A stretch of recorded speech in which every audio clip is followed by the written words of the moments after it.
आज हमको बिंदु आवेश के कारण किसी बिंदु पर विभव के मान की गणना करनी है। इसके पूर्व की कक्षा में बताया गया था तुमको, पहले पीरियड में, विभव एकांक धनावेश को अनंत से विद्युत क्षेत्र में जाने में जितना कार्य करना पड़ता है वही कार्य क्या कहलाता है? विद्युत विभव। हम मानते हैं यहां पर एक बिंदु है O, इस पर Q आवेश है और इससे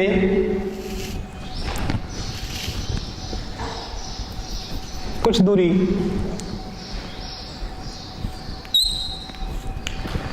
P पर हमको विभव की गणना करनी है। विभव की गणना के लिए क्या करेंगे? एक धनावेश को मानेंगे, वह धनावेश अनंत से बिंदु P तक के आने में कितना कार्य करना पड़ता है उसको, और वही कार्य जो है इसके लिए विभव का व्यंजक वाले सूत्र में हम रखेंगे। ठीक है, तो उसको देखते हैं। देखो ऐसा है कि ये आवेश है इस स्थान पर, तो इसके चारों ओर का क्षेत्र क्या हो गया? विद्युतीय क्षेत्र हुआ। यह बिंदु P अब मान लें हम इस विद्युतीय क्षेत्र में है ऐसा, और आवेश कहां पर है? अनंत, उस क्षेत्र से बाहर। तो उसको इस क्षेत्र में आने में कितना कार्य करना पड़ता है उसी कार्य की गणना करेंगे और विभव प्राप्त होगा इस प्रकार से।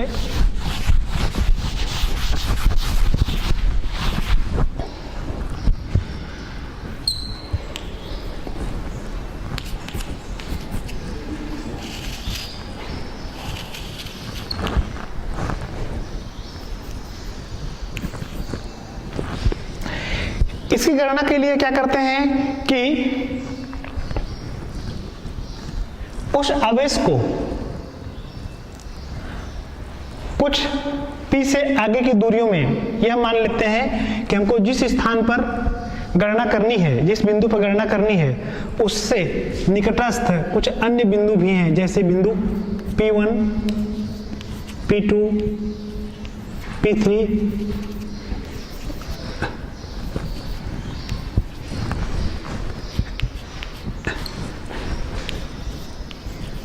Pn-2,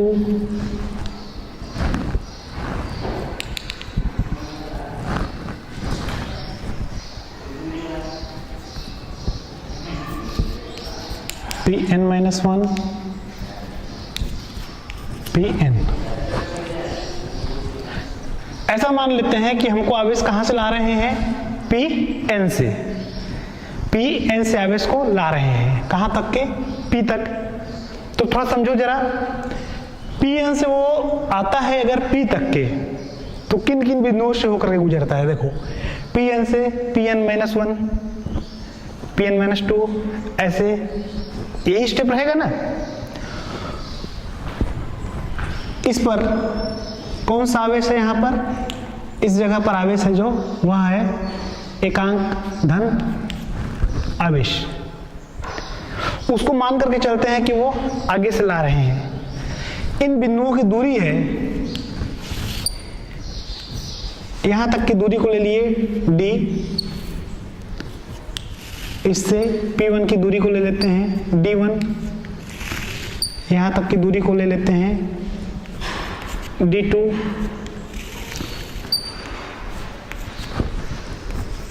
D3,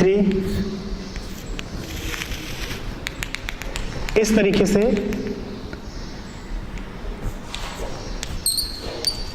Dn। आया समझ में?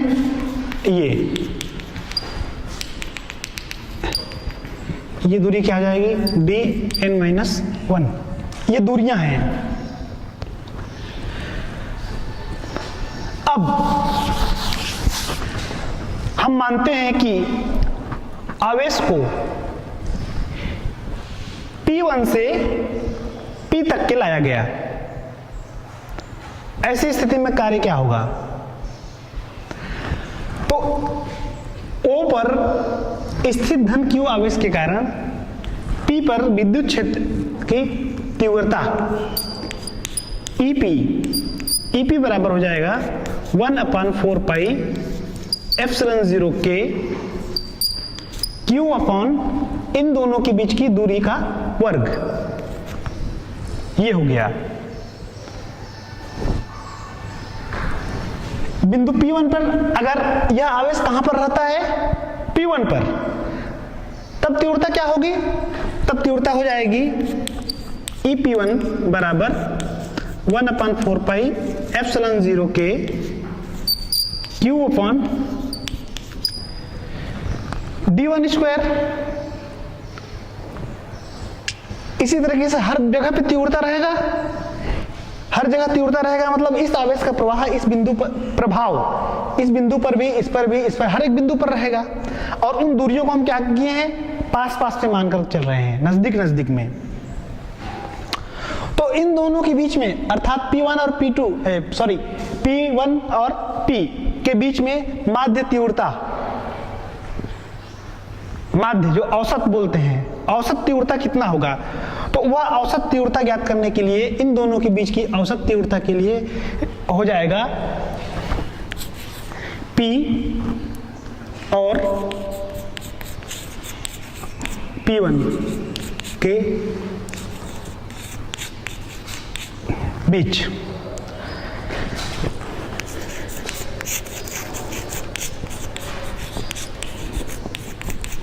माध्य तीव्रता। तो उस माध्य तीव्रता के लिए क्या करेंगे? हम इन दोनों का गुणोत्तर माध्य ले लेंगे। तीन प्रकार के गणित में हम जब औसत निकालते हैं, एक समांतर माध्य होता है, एक गुणोत्तर माध्य होता है, एक हरात्मक माध्य होता है। इनका विस्तार तो गणित विषय में ही पढ़ना है। तो यहाँ पर ये तीव्रता किससे लेंगे? हम गुणोत्तर माध्य से, जिसमें कि हो जाएगा वर्गमूल E P1 और गुणा EP, है ना, इनके बीच की माध्य तीव्रता। मान रख लेते हैं, इसको ऐसा लिख लेते हैं, पहले P1 का तीव्रता, फिर P की तीव्रता, फिर P1 का, बराबर आ जाएगा वर्गमूल 1/4 pi epsilon 0 K Q upon P वाला मान ये D स्क्वायर गुना 1/4 पाई एप्सिलॉन 0 K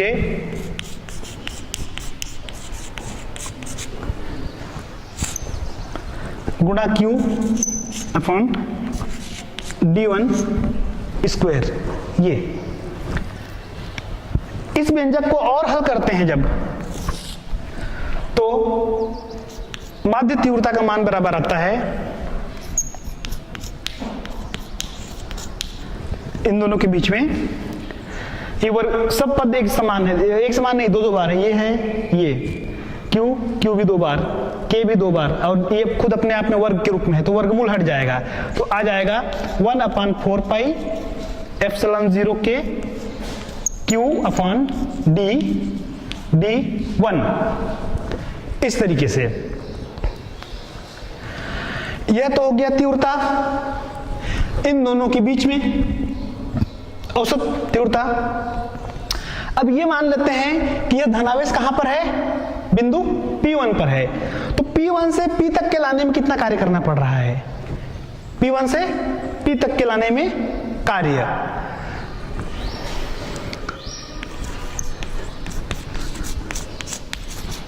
धनावेश को P1 से P तक लाने में कार्य बराबर क्या हो जाएगा? यहां पर अब यहां पर कार्य बराबर, बिल्कुल हम परिभाषा को इस टॉपिक के अनुरूप रखेंगे, तो तीव्रता गुणा दूरी,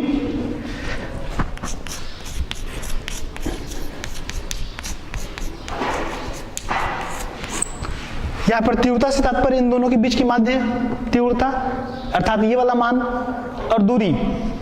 थोड़ा यहाँ पर दूरी को समझो, एक आंकिक उदाहरण के रूप में देखते हैं। जैसे देखो, ये यहाँ से यहाँ तक की दूरी मान लो 10 है और यहाँ तक की दूरी 8 है, तो ये बीच की दूरी कितनी हो जाएगी? यहाँ तक की दूरी अगर 10 है, यहाँ तक की दूरी 8 है, तो ये बीच की बची हुई दूरी कितनी होगी? 2। क्या किए? घटा दिए। सूत्र पे चलें, ये दूरी d1 है, यहाँ तक की दूरी d है, तो बची हुई दूरी क्या हो जाएगी? d1 minus d। तो ये आ जाएगा 1/4 pi epsilon 0 k q upon d, d1 गुणा d1 माइनस d। ये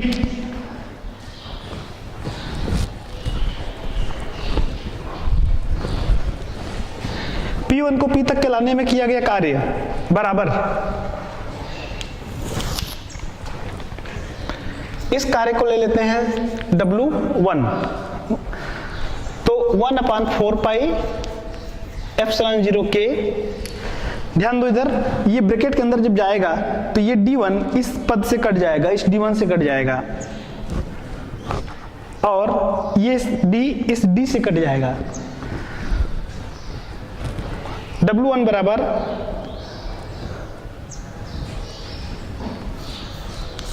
1/4 pi epsilon 0 k d1 into d1 minus d, ये W1 का मान है।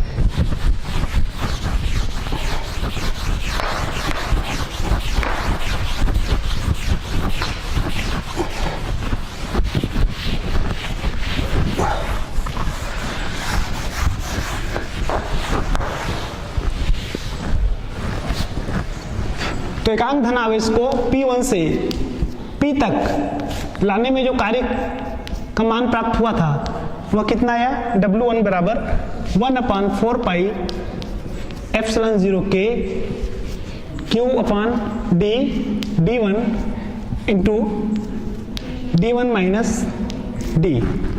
इसको थोड़ा और सरल कर लें तो W1 बराबर 1/4 pi epsilon 0 k q upon d, d1 into d1 minus 1/4 pi epsilon 0 k q upon d, d1 into d। ये d1 से कट गया, ये d इस d से कट गया। W1 का मान प्राप्त हुआ हमको 1/4 pi epsilon 0 k q upon d minus 1/4 pi epsilon 0 k q upon d1।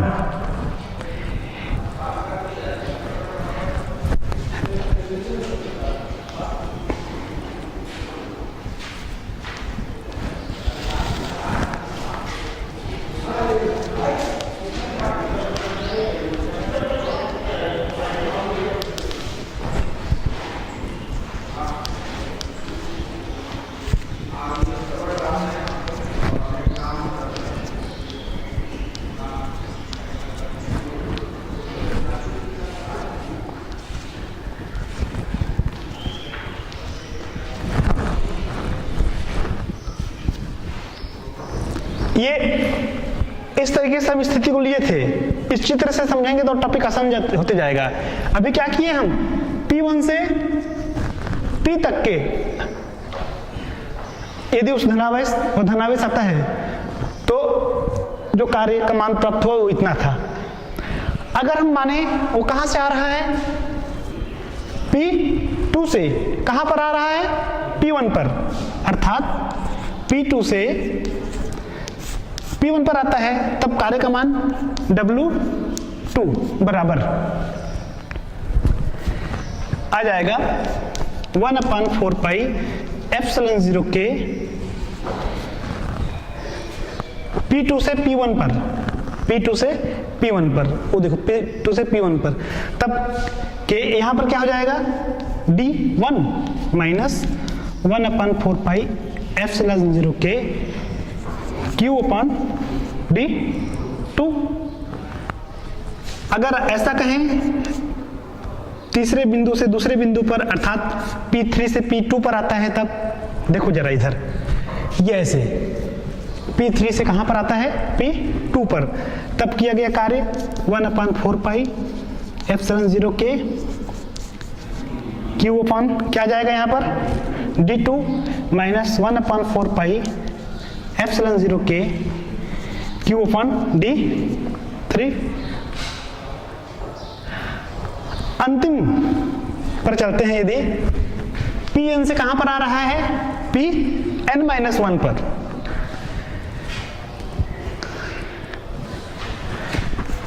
Pn से Pn-1 पर आता है, तब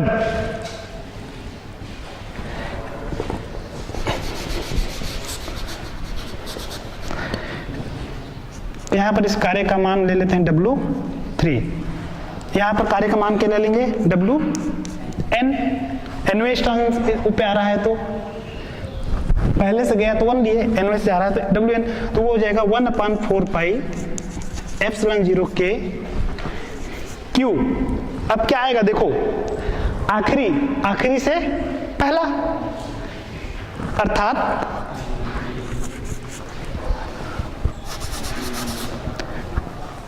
Dn-1,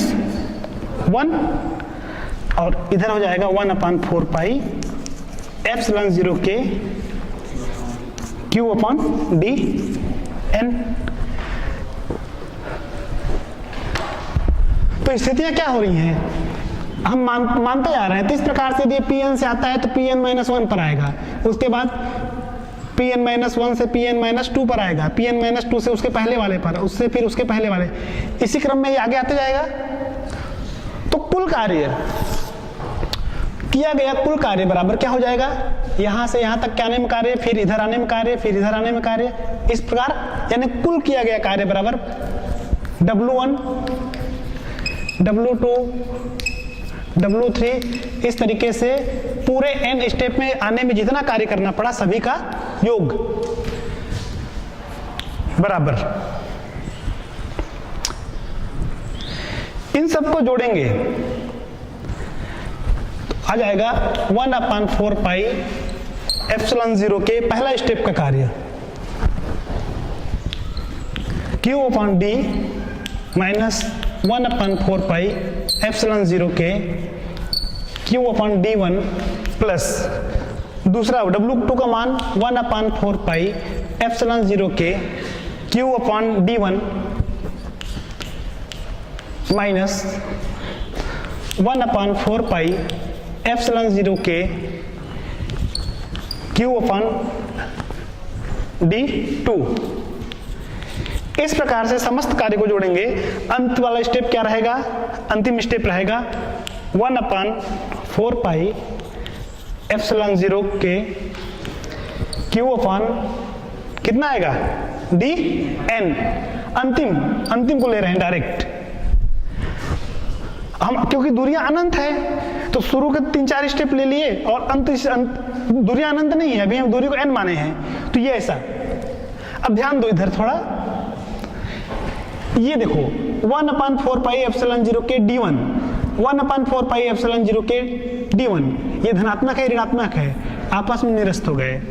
वैसे ये D2 वाला स्टेप अगले स्टेप वाले से निरस्त होगा।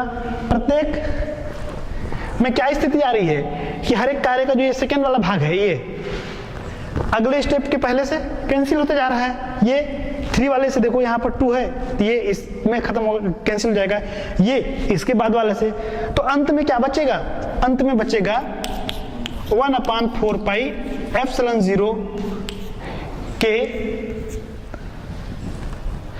Q upon D minus 1/4 pi epsilon 0 के Q अपॉन Dn बराबर किया गया कुल कार्य। इतने ही कार्य प्राप्त हुआ। अब यदि मानते हैं कि बिंदु Pn कहां पर है, बिंदु Pn कहां पर है, अनंत पर है, बिंदु Pn कहां पर है, अनंत पर, अर्थात बिंदु Pn जो है वो अनंत पर है, तब dn की दूरी क्या हो जाएगी? अनंत हो जाएगी। तो अनंत पर कोई आवेश उस तीव्रता का प्रभाव रहेगा क्या? नहीं। अनंत बिंदु पर विभव शून्य, प्रभाव ही नहीं रहेगा उसका। इस कारण से इस स्टेप का मान शून्य हो जाएगा। तो क्या आ जाएगा? किया गया कार्य W बराबर 1/4πε0k Q/d। यह आया। इसको हम ले लेते हैं समीकरण नंबर 1।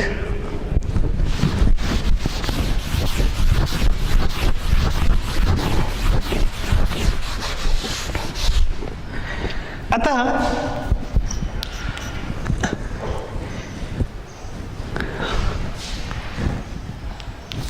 अनंत से बिंदु P तक आने में कार्य W का मान आया 1/4πε0k Q/d। किसको आने में? एकांक धनावेश को। सूत्र विभव बराबर कार्य बटे आवेश। कार्य मतलब उस धनावेश को, जब उस विद्युत क्षेत्र में धनावेश जब आता है तो उस क्षेत्र के प्रतिकर्षण बल के विरुद्ध क्या करना पड़ता है? कार्य करना पड़ता है। वही कार्य जिसका मान ये हम निकाले हैं। और आवेश, कौन सा आवेश? जो आवेश वहां पर क्या कर रहा है? आ रहा है। कौन सा आवेश यहां पर आ रहा है? एकांक धनावेश। तो इसको ऐसा लिख सकते हैं, ये, और इस एक का मतलब सिंपल सा ये W ही, अर्थात इस विभव का मान क्या प्राप्त हुआ? इस W के बराबरी पर। और इस W का मान कितना है? समीकरण 1 से रख देते हैं तो आ गया 1/4πε0k Q/d वोल्ट। यही है कार्य का सूत्र।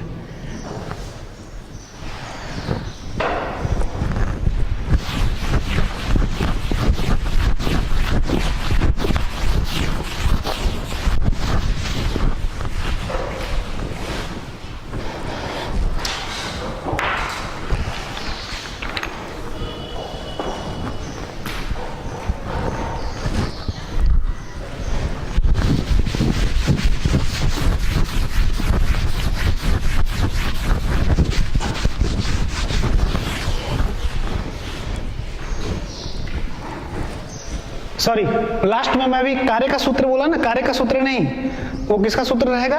विभव का।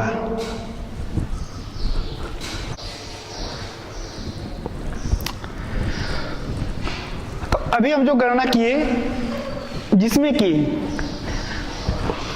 पूरा व्यंजक सॉल्व करने पे हमको अंत में W का मान प्राप्त हुआ।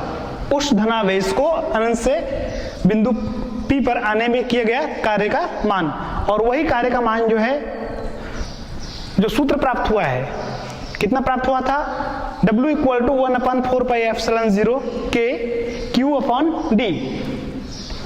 सूत्र को देखें तो W के हिसाब से कार्य दिख रहा है, और यही कार्य जो है किसका सूत्र बन जा रहा है? फिर विभव का।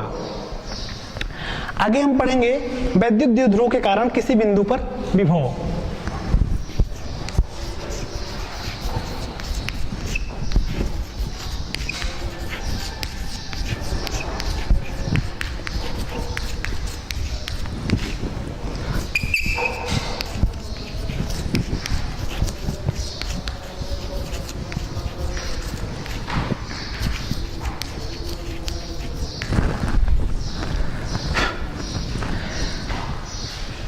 वैद्युत द्विध्रुव, यदि दो विजातीय आवेश एक दूसरे से अल्प दूरी पर स्थित हैं तो इस निकाय को कहा जाता है वैद्युत द्विध्रुव।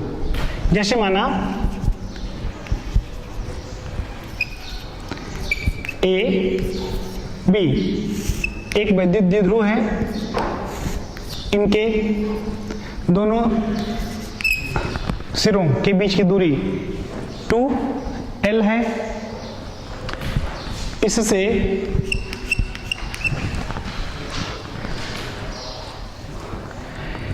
d दूरी पर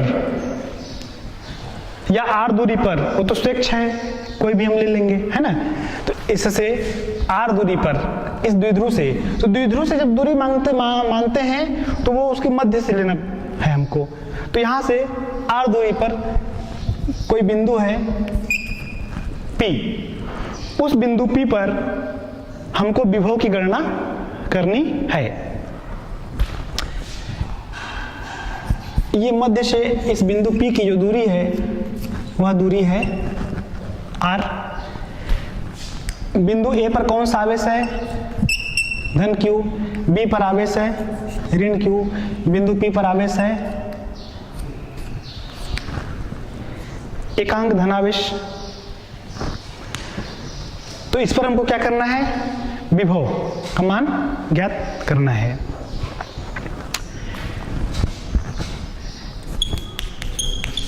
A पर स्थित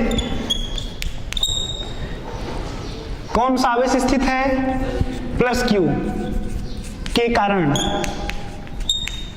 कहां पर विभव, P पर।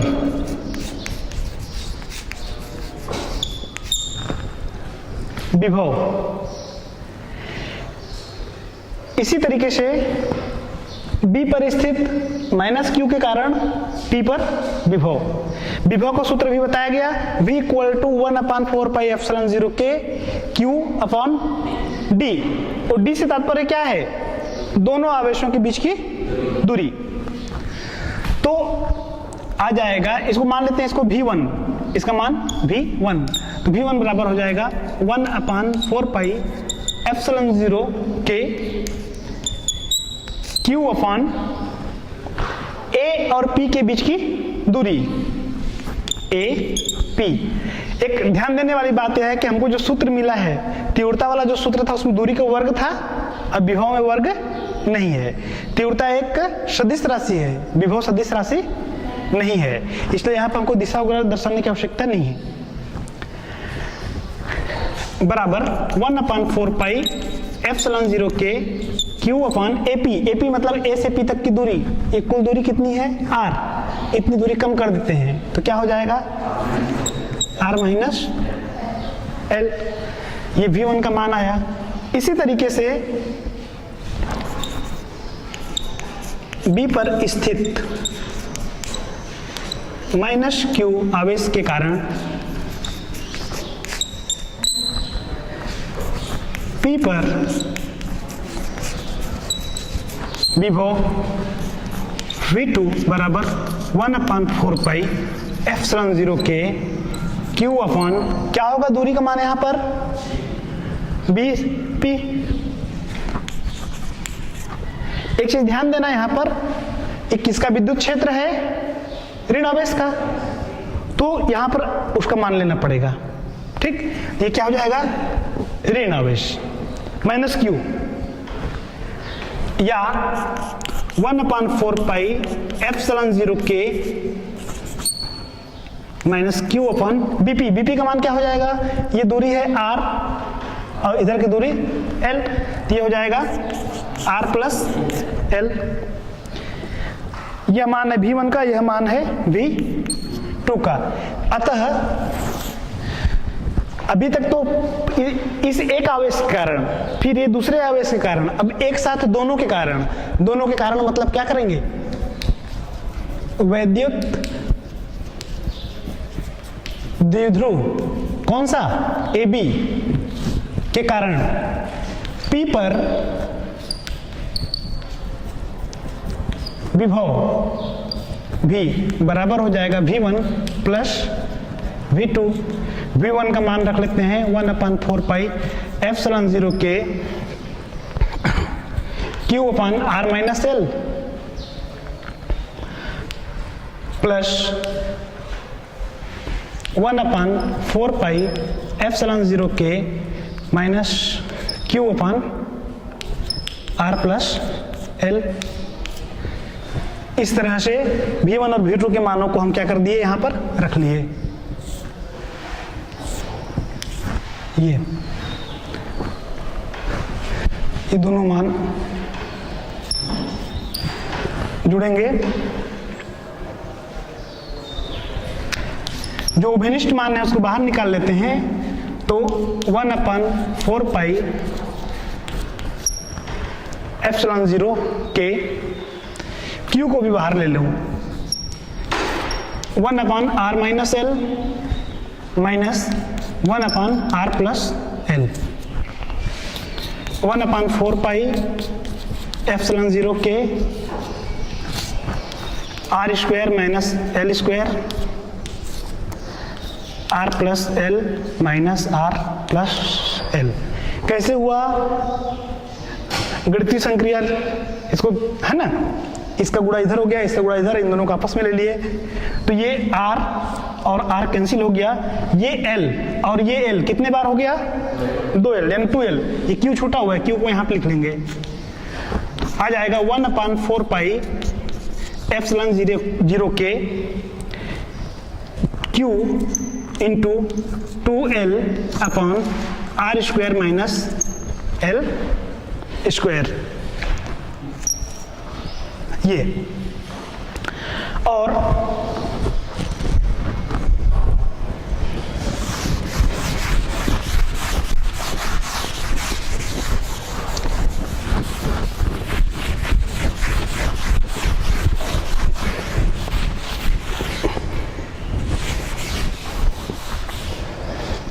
v बराबर आ जाएगा 1/4 पाई एप्सिलॉन 0 के 2ql upon r square minus l square, 1/4 pi epsilon 0 के 2ql बताया गया, क्या हो जाएगा?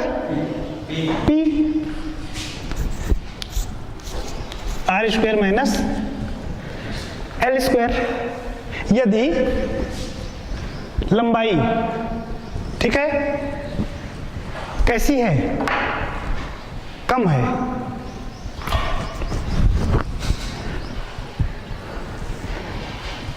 उसकी लंबाई का मान उस दूरी की अपेक्षा बहुत कम है, ये कम है, दूरी कैसी है? बहुत अधिक है, तो इस लंबाई l को, अर्थात l का मान दूरी की तुलना में नगण्य है, कम है, तो क्या करेंगे हम? l को छोड़ देंगे, तो v बराबर आ जाएगा 1/4 पाई एप्सिलॉन 0 के p अपॉन r की घात 2, मात्रक आ जाएगा इसमें वोल्ट।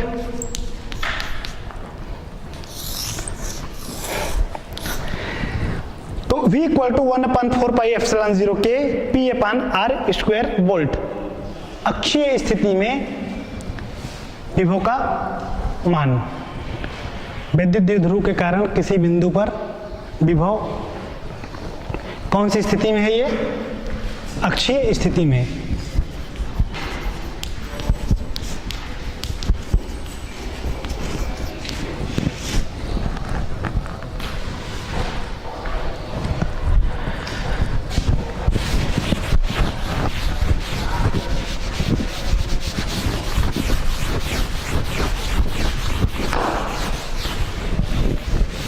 इसके बाद दूसरी स्थिति जो है वह है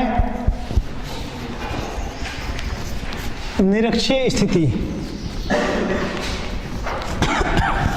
अर्थात हम निरक्षीय स्थिति में विभव का मान की गणना करेंगे। मानो ए बी एक वैद्युत द्विध्रुव है, ए पर धन q आवेश, b पर ऋण q आवेश है। इसकी निरक्षीय स्थिति पर बिंदु P है। हमको P पर विभव के मान की गणना करनी है। उसी तरीके से लिखेंगे A पर स्थित धन q आवेश के कारण P पर विभव, तो ये V1 बराबर हो जाएगा 1/4 पाई एप्सिलॉन 0 के Q अपॉन A P। विभव का सूत्र यही है, उस सूत्र के अनुसार मान रख दिए। AP इस द्विध्रुव के दोनों ध्रुवों के बीच की दूरी कितना माने? 2L। इसके मध्य बिंदु O से ये कितनी दूरी है, R। ये नाम है A, इसका नाम है B। ठीक, तब AP बराबर क्या हो जाएगा, AP। अभी तो हम AP ही रख लेते हैं इसके मान को यथावत। आवेश कैसा है, धन है।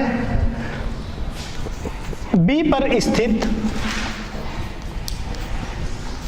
माइनस Q आवेश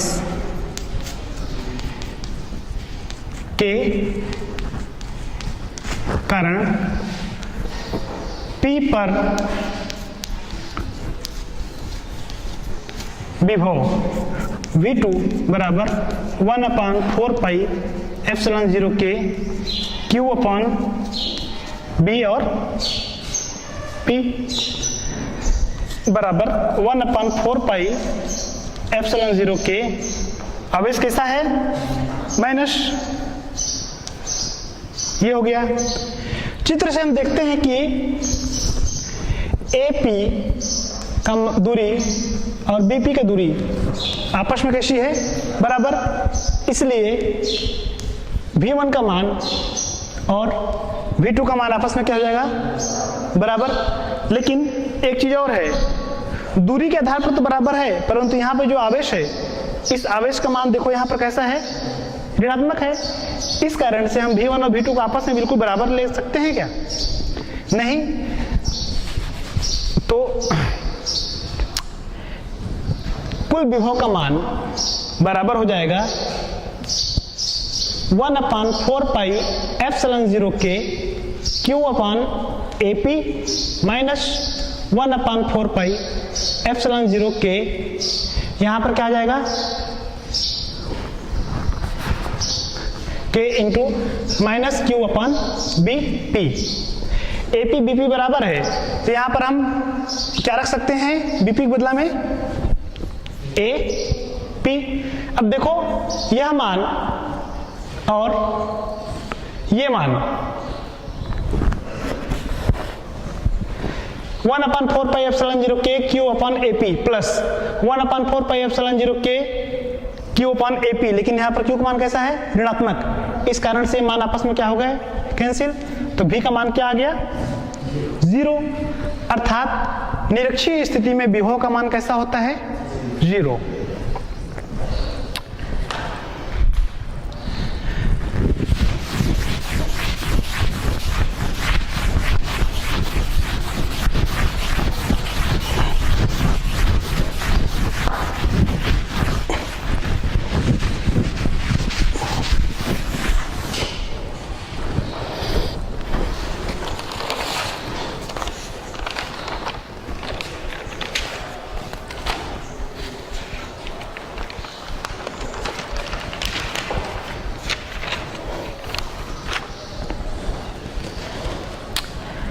एक प्रश्न है,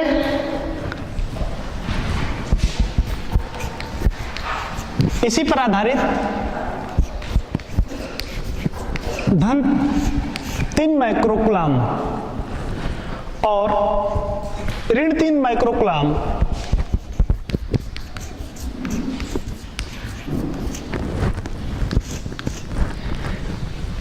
के दो बिंदु आवेश एक दूसरे से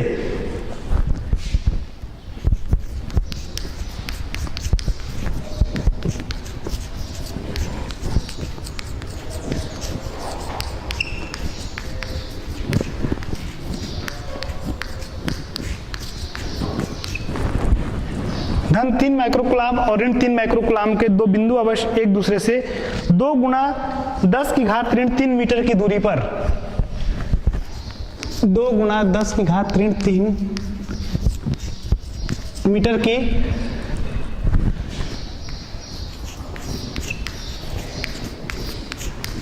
दूरी पर स्थित हैं और इस द्विध्रुव से 0.6 मीटर की दूरी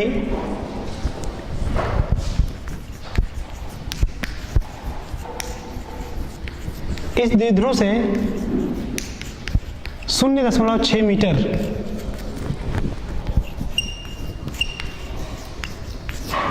की दूरी पर ज्ञात कीजिए पहला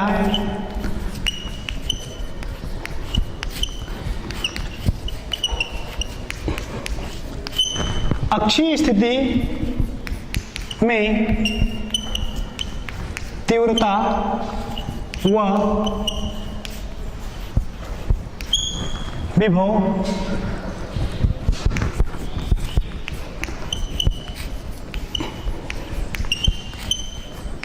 दूसरा निरक्षीय स्थिति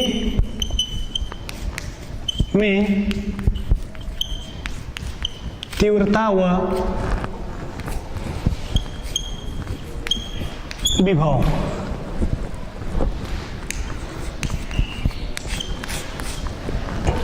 दो बिंदु आवेश एक दूसरे से, वो आवेश कितने मान वाले हैं, धन 3q माइक्रोकुलाम और ऋण 3q माइक्रोकुलाम के, एक दूसरे से, यानी उन दोनों ध्रुवों के बीच की दूरी कितनी है, 2 × 10⁻³ मीटर। इससे 0.6 मीटर की दूरी पर हमको ज्ञात करना है अक्षीय स्थिति में विद्युत क्षेत्र की तीव्रता और विभव, और निरक्षीय स्थिति में विद्युत क्षेत्र की तीव्रता और विभव। हल करेंगे इसको। दिया है आवेश का मान कितना दिया है, 3 माइक्रोकुलाम। 3 माइक्रोकुलाम मतलब 3 × 10⁻6 कुलाम। ये हो गया आवेश का मान। उन आवेशों लंबाई एक दूसरे से दूरी है कितनी है, 2l। 2l बराबर कितना दिया हुआ है, 2 × 10⁻³ मीटर। द्विध्रुव से मतलब r का मान, दूरी का मान दिया हुआ है, वह दूरी का मान कितना दिया है, 0.6 मीटर।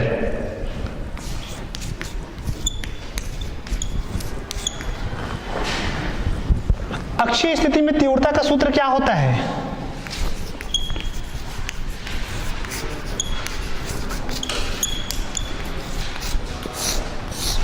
अक्षीय स्थिति में जो तीव्रता का सूत्र है वह है E = 9 × 10⁹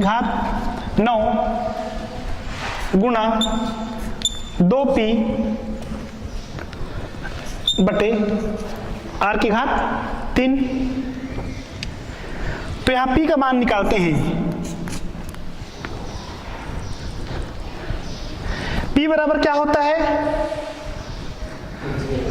2ql, या ऐसा कहें q × 2l। तो q का मान, q × 2l, q का मान कितना है, ये 3 × 10⁻6 हो गया। ठीक, किसका मान है ये, q, आवेश का मान। 2l का मान कितना है, ये 2 × 10⁻3। तो इसको सॉल्व करने तो क्या आ जाएगा, 2 और 3 6 × 10⁻9। ठीक है, p का मान आ गया, इसलिए मान रख दे सूत्र में। तो E बराबर क्या हो जाएगा, E बराबर हो जाएगा 9 × 10⁻9 गुणा 2p। 2p मतलब p का मान ये है, तो 2 × p का मान 6 × 10⁻9 हो गया। पूरा मान रख लिए। देखो ये 9 × 10⁻9 है, ये 2 है, और ये p का मान है वहां जो निकाले हैं। r⁻3, r बराबर है 0.6, इसकी घात 3, ये घात 9, और ये वाला पद तो कट गया। कितना आया, 2 × 6 कितना आ जाएगा, 108। इसका क्या हो जाएगा, 6⁻3, 6⁻3 बराबर क्या हो जाएगा, 6 × 6 बराबर 36, 36 × 6 बराबर 216, दशमलव होने के कारण क्या आ जाएगा, 0.216। इसको और सॉल्व कर दें तो ये आ जाएगा पूरा 5।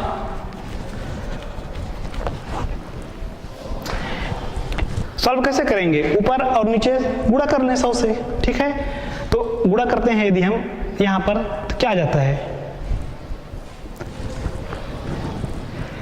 0.216 बराबर 500 आएगा।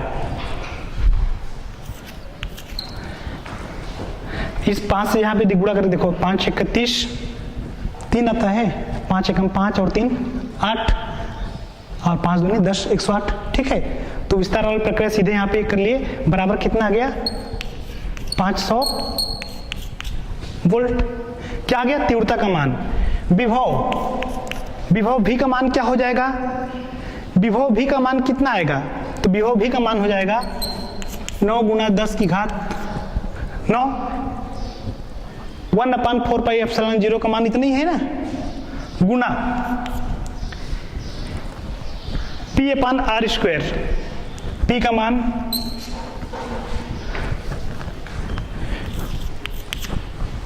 6 गुना 10 की घात ऋण 9 और r² मतलब 0.6 की घात 2।